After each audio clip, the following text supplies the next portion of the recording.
Breaking news Alluri జిల్లా అరకులోయ పాడేరు నియోజకవర్గాల్లో భూమి కంపించింది. సుమారు 8 సెకండ్ల పాటు భూమి కంపించడంతో ఇళ్ల నుంచి బయటకు పరుగులు తీశారు ప్రజలు. ఒడిశా కోరాపుడు ప్రాంతంలో భూకంప కేంద్రాన్ని గుర్తించారు అధికారులు. రిక్టర్ స్కేలుపై 4.4గా భూకంప తీవ్రత నమోదైనట్లు నేషనల్ సెంటర్ ఫర్ సిస్మాలజీ తెలిపింది.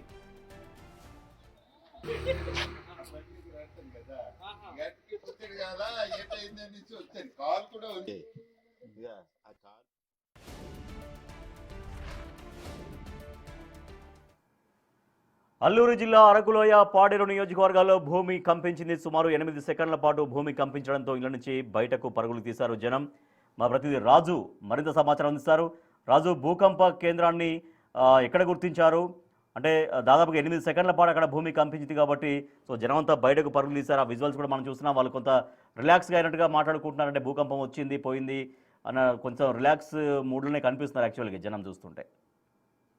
12 గంటల సమయం నుంచి అర్ధరాత్రి 2 గంటల సమయం వరకు అనేక ప్రాంతాల్లో ఈ భూ ప్రకంపనలు అయితే వచ్చినటువంటిది అయితే ఉంది. ముఖ్యంగా చూస్తే అటు ఒరిస్సా, ఛత్తీస్గఢ్, ఆంధ్ర, తెలంగాణ ప్రాంతాల్లో ఈ భూ ప్రకంపనలు అయితే జరిగాయి. వీటితో పాటుగా ఇండియన్ ఓషన్ లో కూడా ఈ ప్రకంపనలు అయితే గుర్తించినటువంటి పరిస్థితి అయితే కనిపిస్తుంది. ముఖ్యంగా ఈ ఒరిస్సాలోని కోరాపుట్ ప్రాంతంలో ఈ భూకంప కేంద్రాన్ని అయితే గుర్తించారు.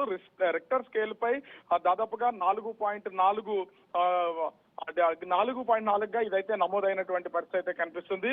ఇంచుమించుగా అంటే 11 గంటల 31 నిమిషాలకు ఇదైతే వచ్చినట్లుగా నేషనల్ సెంటర్ ఫర్ సిస్మాలజీ అయితే వెల్లడించినటువంటి పరిస్థితి అయితే కనిపిస్తుంది.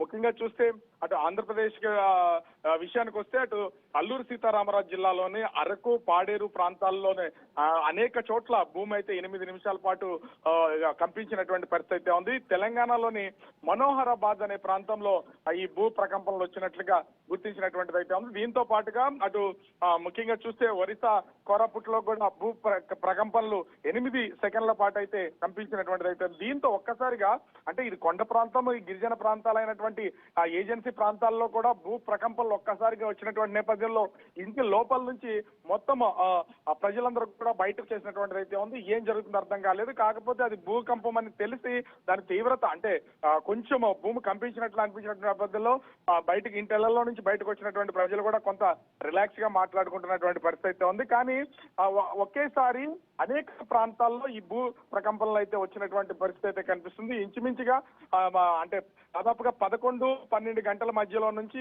అర్ధరాత్రి 2 గంటల వరకు కూడా ఈ భూ ప్రకంపనలు అనేవి కొనసాగుతూనే ఉన్నాయి.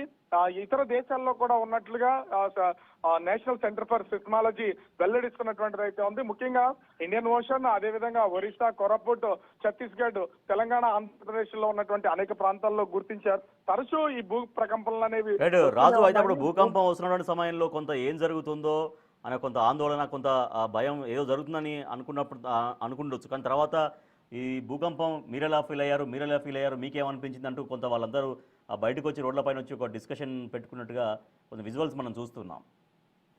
ఖచ్చితంగా అక్కడ ఒక భూమి కంపిస్తున్నటువంటి సమయంలో ఏం జరుగుతుందో అర్థం కాదు కాబట్టి అందరూ కొంత భయపడి ఇళ్లలో నుంచి బయటకు వచ్చినటువంటిది అయితే ఉంది. తర్వాత నే వాళ్ళు తెలుసుకోవడం, తర్వాత మాట్లాడుకుంటూనే కొంత రిలాక్స్ గా నవ్వుకుంటూ ఉన్నటువంటి పరిస్థితి కనిపిస్తుంది. తరచూ కూడా ఈ మధ్య కాలంలో ఏజెన్సీ ప్రాంతాల్లోనూ ముఖ్యంగా విశాఖ జిల్లా నుంచి విశాఖ, అల్లూరు సీతారామరాజు, పార్వతీపురం మన్యం జిల్లా, అదేవిధంగా ఇటు పోలవరం జిల్లా, ఈ ఏజెన్సీ ప్రాంతాల్లో ఎక్కువగా ఈ భూ ప్రకంపనలు అయితే వస్తున్నటువంటిది అయితే ఉంది. దీనికి కూడా ఎందుకంటే పర్యావరణంలో వస్తున్నటువంటి మార్పులు, వాతావరణంలో కొనసాగుతున్నటువంటి కొన్ని పరిస్థితుల వల్ల ఈ భూ ప్రకంపనలు అనేవి ఎక్కువగా వస్తున్నాయి అనేది వాతావరణ కేంద్రాలు అయితే తెలియజేస్తున్నటువంటి పరిస్థితి అయితే ఉంది. కానీ రిక్టర్ స్కేల్ మీద తక్కువ నమోదైనటువంటి నేపథ్యంలో దీని ప్రభావం అనేది ఎక్కువగా కనిపించలేదు.